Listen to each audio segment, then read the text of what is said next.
Back with closing trades right here in ET now at the highest point of the day, 140 points higher right now and counting up even further for the Nifty futures. 11,265 is where we're currently at. Good breath as well. GMR Infra, Ultratech Cement is, by the way, now up 6.25% almost. IndusInd Bank holding up 5.5%. SAIL, Tata Motors, along with Kotak and TCS are some of the other names which are giving the market a due leg up. To be fair, you've got supportive global cues as well, not just overnight, but just look at how European markets as well have kick-started trade. They too have started off on a positive note as we speak, barring a few odd markets like a FTSE MIB index or a CAC, for instance. Besides that, it's all a sea of green, about a 0.5% uptick across the board. So comfort in that sense when it comes to the rest of the global markets as well. Nitin Raheja then joins into the show. Nitin, hi, afternoon. Just looking at what happens to Reliance Industries, especially some concerns after those brokerage notes downgrading the stock.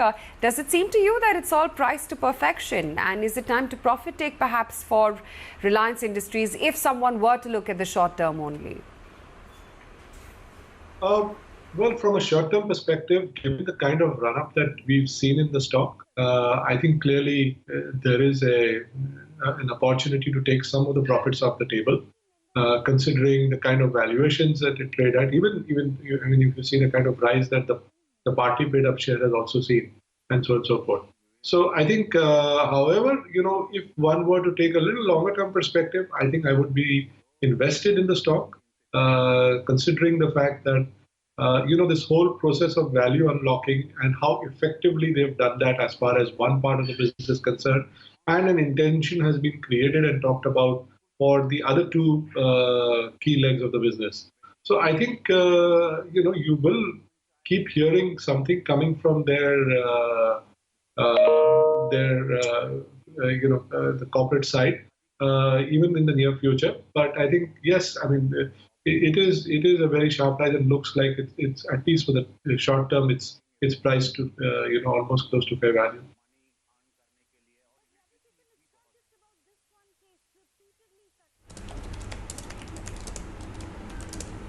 Spot markets, does it seem like it's prudent to take some profits off the table here for Reliance? Is that a question for me? Kunal Bothra on the charts for you. Okay. Yeah, okay. So I believe that it's nearing the zone of resistance as such. I think 2200, 2280 approximately should be a hurdle zone for Reliance Industries. And the fact that the stock is into a new territory, a new range altogether, you have to gauge the resistances from the nearest option built up, and right from 2200 strikes to those odd multiples towards 2300 strikes. I think I've seen some good writing of call options. That generally probably indicates that maybe the next set of hurdle for Reliance Industries could be once the stock crosses that 2200 mark. But I believe that the stock has had a fantastic run both in the month of June, as well as I think the accelerated pace in the month of July as well.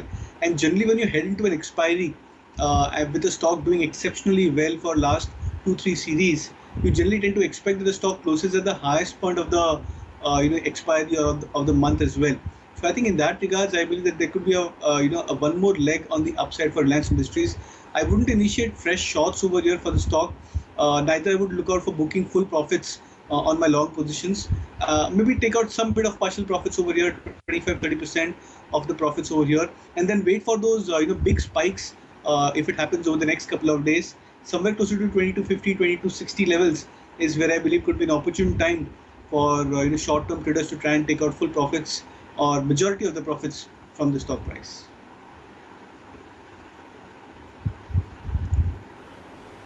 Okay, Nitin, wanted to just get in your take. We've got Maruti that will be coming out with its numbers tomorrow, and largely, on account of the kind of decline that we've seen in the passenger vehicle volumes, we're expecting the revenues as well to fall quite substantially and realizations to sink. What is it that you're pricing in for Maruti, and what would be your bet within the auto sector? When we look at Maruti very clearly, I think the market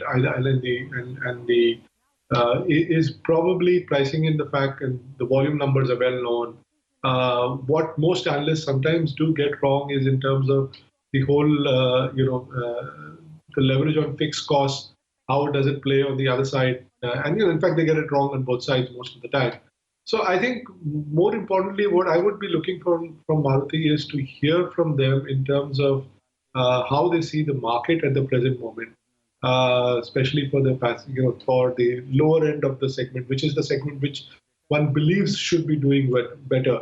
And also considering that personal mobility is something which is expected to do well in these times where public transportation is starting to pose a threat as such. So I think one would really look for the broad commentary that comes out from the management. On the broader auto sectors specifically, we are preferring it to play it through the tractor segment because that's an area which is doing extremely well. There's enough tailwinds in the form of a stronger rural economy and good crops and monsoons this year. So I think that segment is where we are right now focused.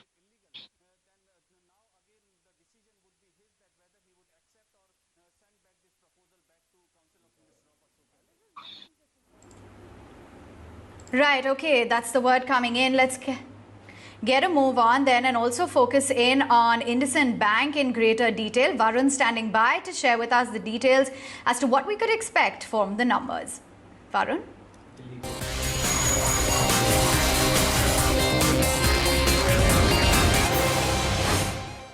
Okay, IndusInd Bank numbers today, and the headline figure will obviously be the moratorium number. We saw how ICICI Bank got punished despite a very strong operational performance because the moratorium figure came in at 17%. Mind you, that corrected from 30%. Yesterday, in the case of Kotak, it seems to have come in at a fairly low 9-odd%, which puts it in the same category as HDFC and Axis. But then the operational performances at Kotak wasn't as strong as HDFC, Axis and ICICI. So it also took it a bit on the chin yesterday, despite a lower moratorium figure. Now for IndusInd Bank, we have to keep mind of the fact that there was a higher moratorium being availed in the beginning. So there will definitely be a reduction, but we'll be keen to find out exactly what that is. Secondly, we'll be keen to figure out whether they can outperform estimates on an operational standpoint, like what we've been seeing with the other banks. So NII is expected to come in at 3,100 versus last year's 2,800. So we know that YOY there's going to be no issues growing. That's been true for all banks. But Q on Q there's going to be a moderation from last quarter's 3,200. So that's something to keep an eye out for. And if it surpasses that, it will definitely be a beat. Provisions, needless to say at this point, are likely to be higher. It'll just be interesting to see how much. And based on that, brokerages are currently building in a pat of around 400 crores versus last quarter's 300 or last year's 1,400. So that figure also, if it comes in higher despite higher provisions, it might show that the bank has done fairly well. Let's remember the key profitability drag for banks this quarter is the other income. Yesterday for Kotak, it was 700 versus 1,400. For ICICI, it was also 30-40% lower. That was true for HDFC and Axis as well. Everywhere, the other income seems to be lagging. There was no fee income in Q1 as branches were shut. So despite all of that, if you can show higher operating profit, despite higher provisions, show higher profit after tax, the street's going to reward you. And that was the common trend we saw with HDFC, Axis and ICICI till Kotak broke that trend yesterday. So it'll be interesting to see what IndusInd does. And asset quality, again, we can't comment right now because we're going to wait for the moratorium to lift and then we'll know the clear picture of the asset quality.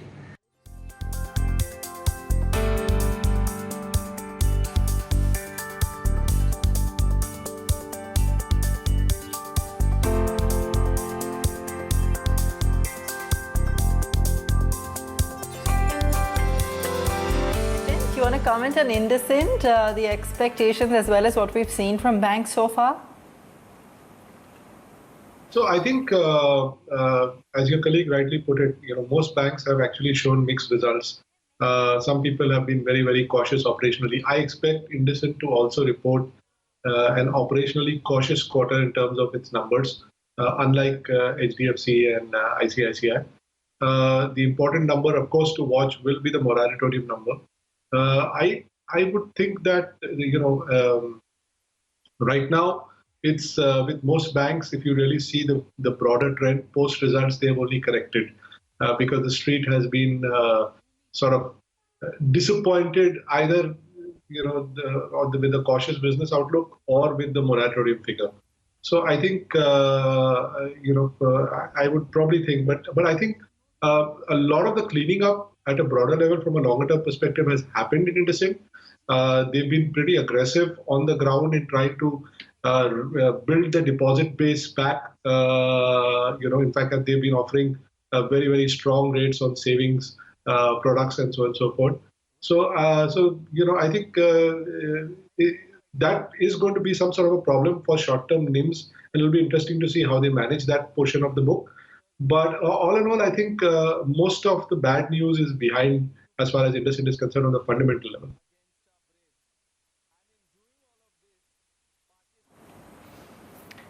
Okay, Vinny, let's also take a look at Nestle. Still expecting numbers, but we are looking forward to some solid growth figures when it comes to Nestle. Nestle is set to post its Q2 current year 20 numbers, and we are expecting a good set of numbers from the company. Now, quickly taking you through the numbers, the revenue is expected to see an increase of 7% will stand at 3,200 crores. While in terms of the profitability of the company, the profits are expected to see a nice jump of 15% and will stand at 500 crores for the quarter. In terms of the margins of the company, we are expecting an expansion of around 70 basis points and will stand at 23.9%. So we are expecting overall growth for the company to be much better than other FMCG companies. Now, what is making Nestle an outlier compared to other FMCG companies? Most of its commodities, the products, all of those come into essential items. You could say around 100% of the product line is under essential items. So that has really benefited Nestle, as consumers are shifting and buying most of the products during the quarter were essential items, packaged food items, biscuits, noodles. This is what they focused on, and that is what benefited Nestle. So overall, we are expecting a robust growth for the company. Now, talking about the margins of the company, we are expecting to see a 70 basis point expansion, mainly led by the steep decline in the commodity cost that we have seen during the quarter, as well as overall, if you go to see, the company has taken some cost saving or cost reduction measures, you could say, where they've reduced their ad spends, promotion spends. All these spends were not there during the quarter, so that is also leading to an improvement in the margins for this quarter. Talking about the bottom line of the company, that the profits of the company are mainly aided by the lower effective tax rate cuts. So that is the benefit that the company is seeing in the bottom line. Now, talking about its factors that we'll watch out for. One, the management commentary, and what is the current demand environment? Are they still seeing high demand? As the lockdown is easing, are they still buying and pantry stocking? Also, we'll watch out for the management's commentary on any material cost outlook, if they have anything to say on that, and what are their expectations. So, this is all what we're expecting from Nestle. In all, a good set of numbers from Nestle.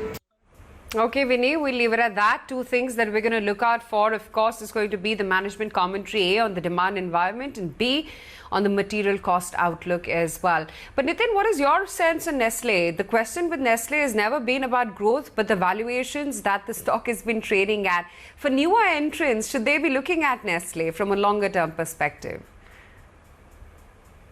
So look, let's look at it from this perspective. Yeah, we don't like the valuation. It's very expensive. Everybody talks about the discomfort they have with the valuation.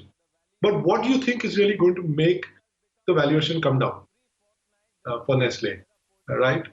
So when you had that incident with Maggie some time ago, you saw that correction happening, but it bounced back equally fast. Because in each and every product segment that they are stationed, they are market leaders.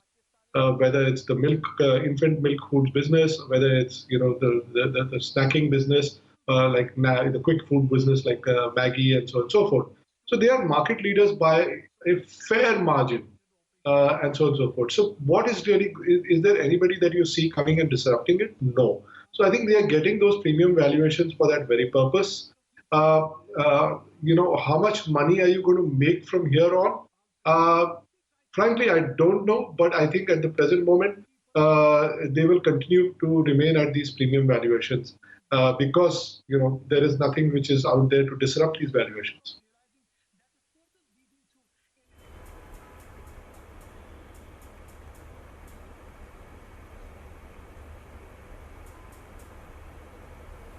Sure. Okay.